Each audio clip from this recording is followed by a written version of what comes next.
I think people would bring up like, well, in the light paradigm, would there even be a need for healers? We're not in the light paradigm yet. And yes, there is a need for healers in the new paradigm because accidents still happen.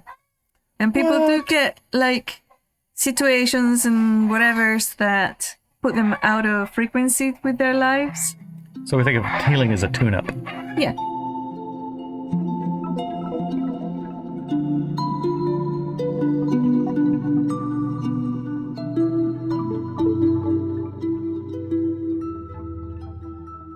Okay, then, welcome To another episode of Driving to the Res. with your favorite hosts, Inelia, Benz. And Larry Basal. Yay! Healing. Healing. Healing's our topic. Yeah, but most importantly, for the forest. Oh, yeah. Forest healing mind, body, and soul. That's our, Oh, what? the written thing you do, newsletter. The article? The article. Newsletter, yes. It's on Substack. Yeah. Inelia.substack.com to read the full article.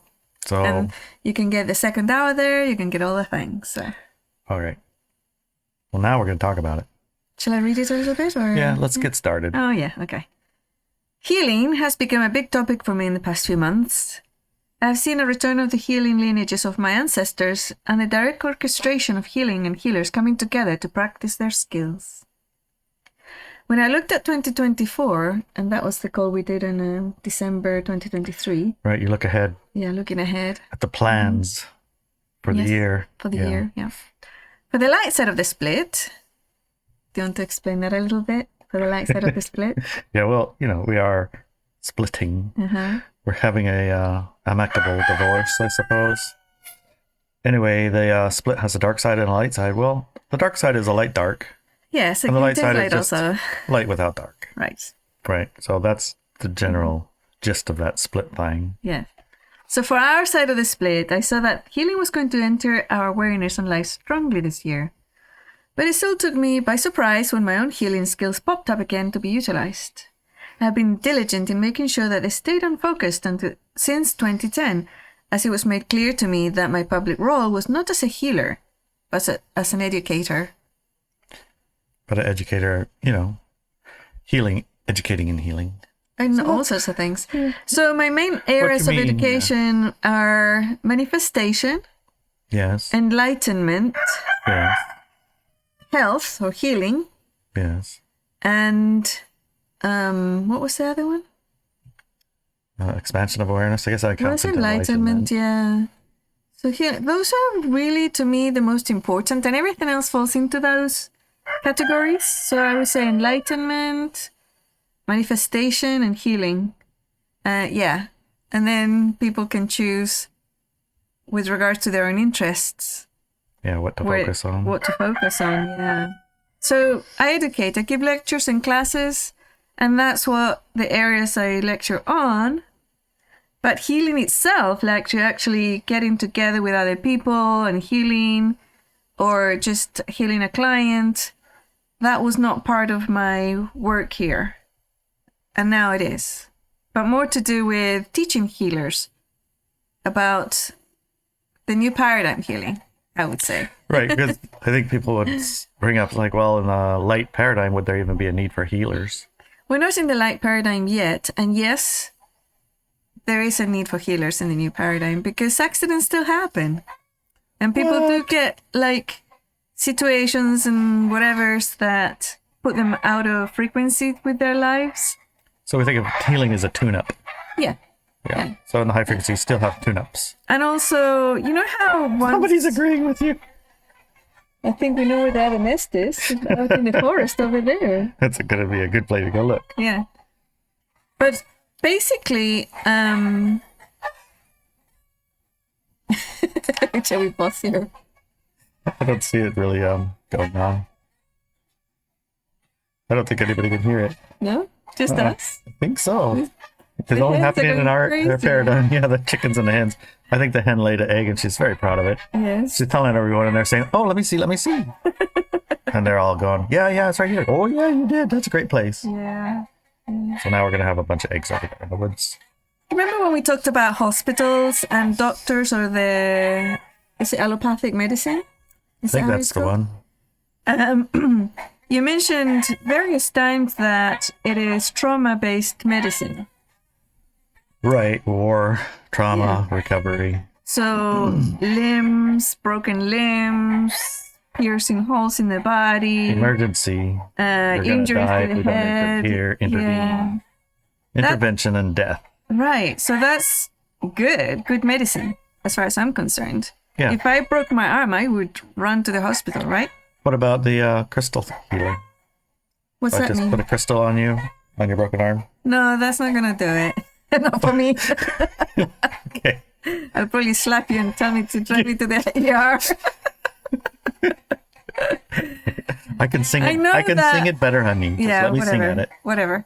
Anyways, so I'm not ridiculing it, but there are places and purposes for all these things, right?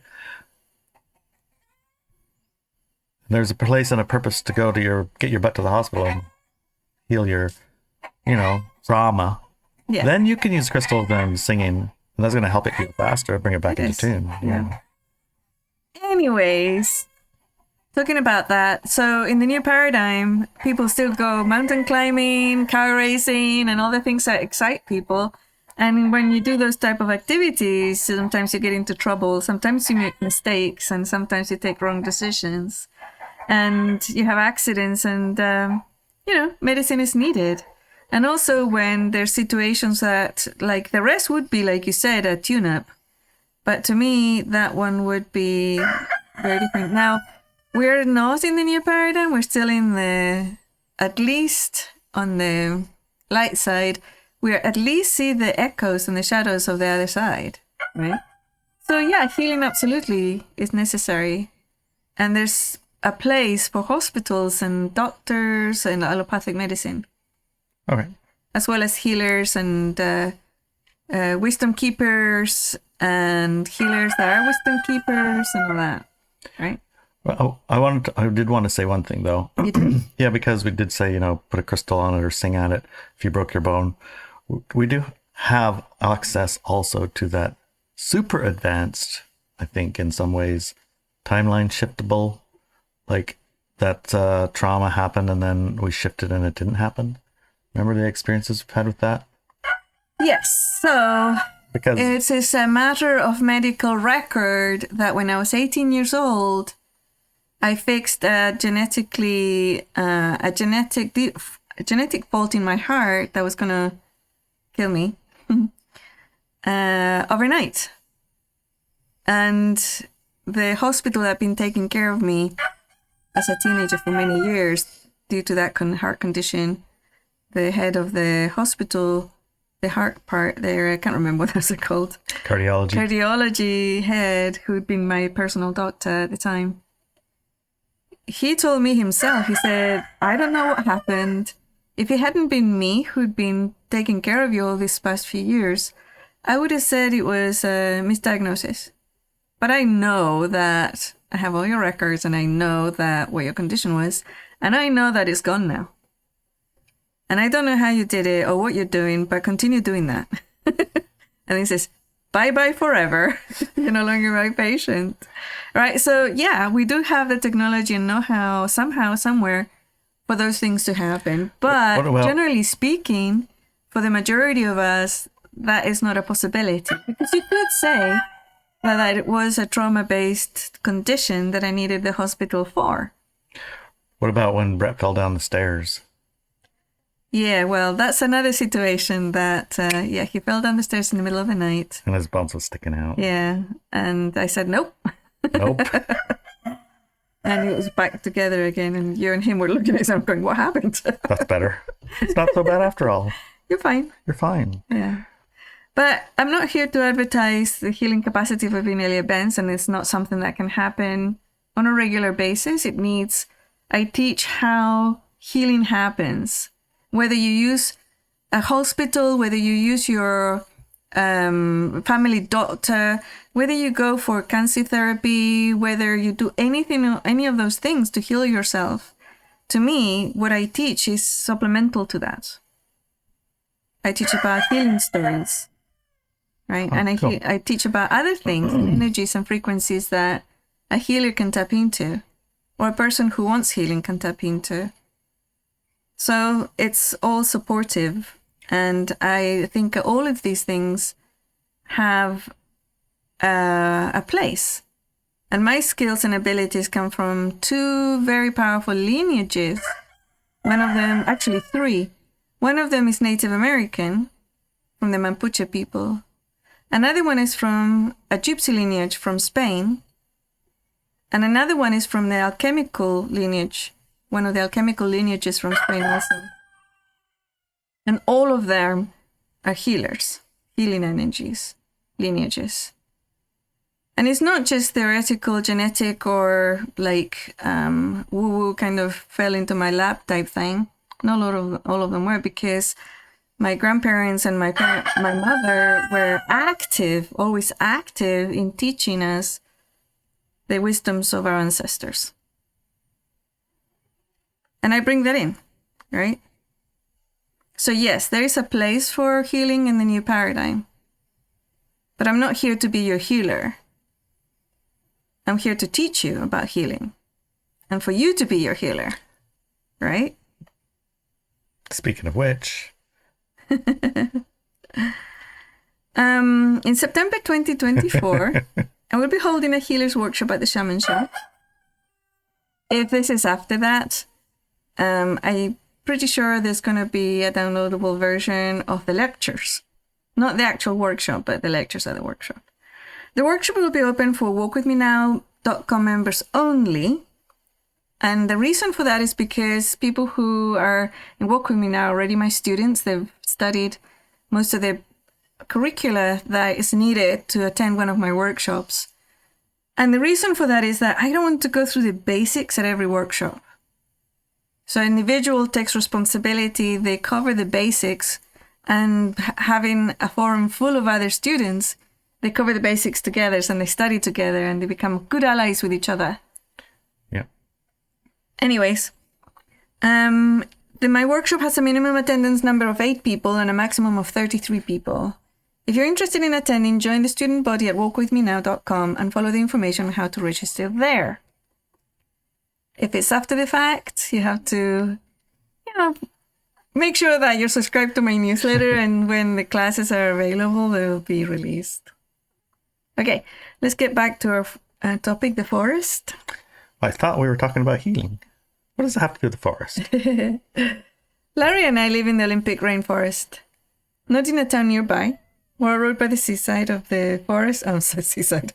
The road by the side of the forest.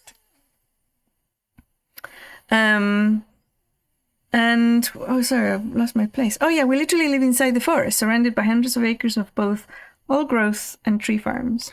You can see it in the video. You can see the forest behind that. It's all around us, actually, all around us. So, in a future podcast, I'm going to also cover water as the healing factor. Oh, okay, excellent. But today we're talking about the forest. So some years ago, one of our friends visited us. She was an established healer at a nearby city, and at the time, and unbeknownst to me, she was having health and personal issues herself. As per usual for healers, they keep their own issues to themselves. Yeah, they're always on serving others, and sometimes that doesn't work out. To their own detriment often. That's another topic we're going to be covering in the workshop.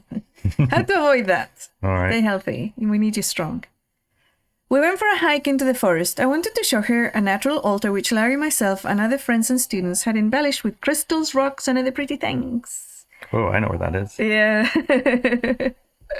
Do you know which one? Because we have more than one.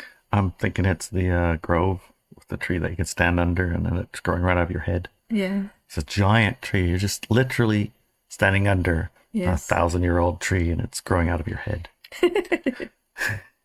It's a crown chakra fixer-upper. That's the one, yeah, that's the one.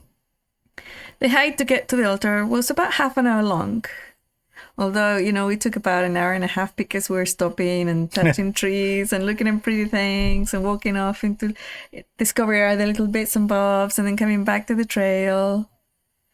Anyways, we walked and talked about our latest happenings, previous life memories, alien Sasquatch, and all the other things that are normal conversation about among our friends here. Yeah, just the regular stuff. Regular stuff. At some point, halfway there, she stopped, took a few deep breaths, and tears welled up in her eyes. I haven't felt this good in years, she stated. I had heard of the healing properties of the forest, she continued, but had never experienced it myself. It was all theoretical to me until now. Yeah. I have noticed that too. Oftentimes, healers will get so engrossed in modalities, right? That they spend all their time in the research of that. It's like in the dusty little library researching all of the different potential, this, that, the other of a particular modality. And kind of neglect the healing of themselves, you know what I mean? It's like, it's almost like spend 20 hours deep diving into research of what that flower essence does well, right? Yeah. But skip the field of flowers right outside the window and spending any time in it, right? Yeah. I think so. I mean, she lived in a city. I don't know what she's doing, what she's up to these days, but at the time she lived in a city, she was just on the outside, like the edge of the city. So there was some fields and nature around her, but it wasn't a forest. Maybe a 5-minute drive into the mountains. They're just right there. Yeah, a 5-minute drive into the mountain, there would be forests, I suppose. Yeah. The forest that backs up to our house goes to there. Really? Yeah. Cool. Anyways, she then revealed to me that apart from her life stresses, there was an underlying medical condition that she had been getting worse. She said that it felt like the condition was actively being healed during our hike, and that she would get some lab work done when she got home, to be sure. Cool. I mean, she does, like, in her practice, she will always get people to do lab work, right? To test for conditions, get scans and all the things. She's like, she's an established healer of various modalities. And so, yeah. And knowing exactly what's going on, right, what your symptoms are, usually a good plan. I mean, some people don't bother, but I think it's a good plan for myself. I like to understand what's happening. Yeah, I didn't really like going to get all the blood sucked out and then No. put it in the machine and say this and that and the other thing, this little snapshot of that, the other. Like, but it's also in some ways a part of the story, right? Yes. And that's, I think, a big part of it for you, for example, and for her. That part of the story is very important. Yeah. I nodded and looked around the forest. I had never heard of such a thing as the forest being a healing modality, but my friend was a professional healer and more informed than I was about healing modalities and experiences. The forest didn't feel any different to me. It was the same as it always had been, just there, breathing, living, beautiful, bright, pristine, and very much sentient. Yeah, that sentiency is actually, excuse me, it's like, I'm just reflecting on the last few times when I take my dogs and running out, or I stop at Fossil Beach, or I go to the Global Ascension Centerland, or any of those places, right? When you're connected like that, the environment responds sentiently. Yeah. It's like they're here, this is for our shared pleasure. Look at all these million daisies. You think that's a lot? Watch. That's a lot. Just turn the corner. Just turn around. Okay, how about this? Both sides of the road and down the middle. Yeah. Yeah.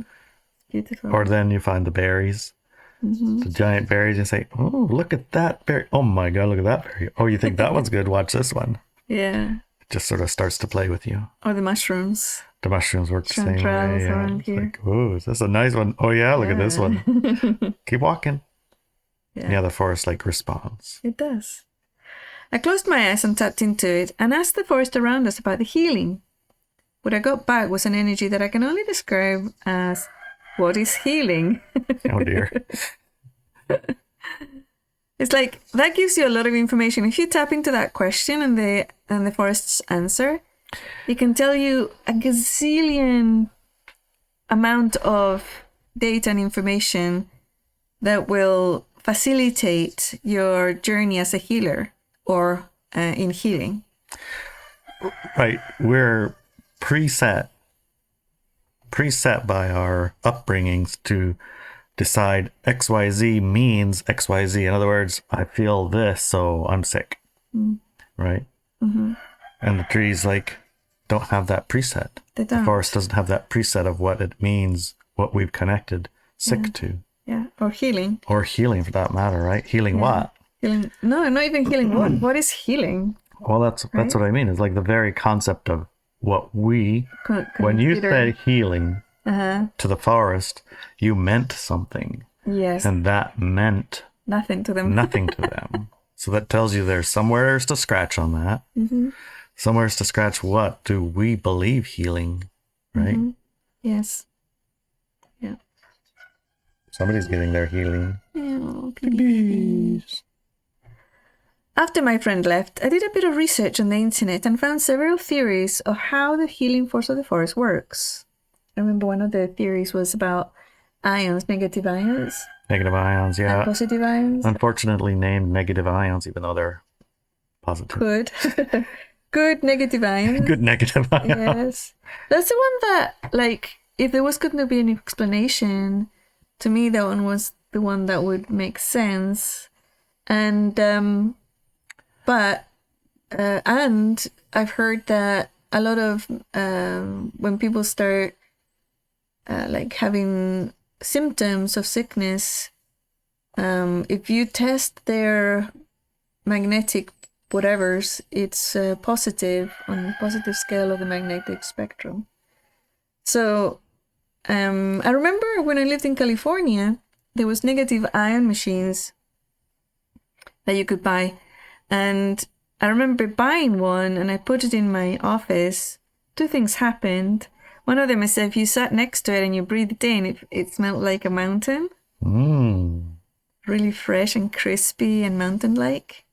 And the other one was that all these tiny little black dots, dust, would gather every day, like a ton of it underneath it. And I was like, Must be dropping stuff out of the sky. I don't know what that's about, but it did feel good. Anyways, going back to the thing, it's like the forest. Yeah. Remember when we're driving home, oftentimes, like at a certain time of night, the lights and the air, all of a sudden everything in the air becomes visible. Mm-hmm. And it goes from it's completely clear air to you realize, oh my God, the air is so full of stuff. Mm-hmm. It's like a sea of stuff. Mm-hmm. That's what's in the forest. A sea of stuff bringing your body back into, forest. Alignment, I think, yeah. Yeah, populating the forest back in your body. There you go. But I have met plenty of locals who also live in the forest that are not exactly healthy. So I understood from my own healing knowledge that it is not enough to be in the forest or go to a healer or take supplements to have spontaneous or gradual healings. I understood that was way more than that, and it involves a healing story, perhaps a healer, perhaps a modality that the person respects and has good effects on him or her. Right. I have noticed too in the forest, right? The people that live, you will find that they're not exactly the healthiest. But as the same as our definition of healthiest, we predetermine in what healthy is based on our idea of what experience everyone came to have, right? And there's trees that are in a process of decomposing, right? And there's trees that are in a process. When I say forest, I know there's more than trees, but there's all just different tree experiences in a forest, and they don't all fit our definition of what healthy would be either. Mm-hmm. So I think that part of our looking into it has to be looked into. What does healthy mean? Mm-hmm. Maybe it has something to do with the split in the sense of light, dark, and light. What kind of experiences are open to be had? Yeah, one of the things that I'm going to cover in this workshop is a definition of healthy. What is that? Okay. And what is a healthy response to toxins in our environment, for example? Or what is a healthy response to, let's say, if you break your arm, what's a healthy response? So what is healthy and what isn't? yeah, we need to redefine and look at that very, very, very carefully. And I remember reading about healing modalities in the past. They were also very different. Yeah. So that's a good point. To me, when I say the people around in the forest, and not every, I mean, some of them are very healthy, but not all of them are very healthy. What I mean is that they might have like underlying medical conditions that disable them, and their bodies are not comfortable. They're not comfortable in their bodies. They're in pain. So it's that type of thing. Yeah, I get it. Yeah. But also at a soul level, even at a mental level, there's some people that we know in our area that are addicts, and very severely. So I wouldn't call being an addict a healthy state. Right.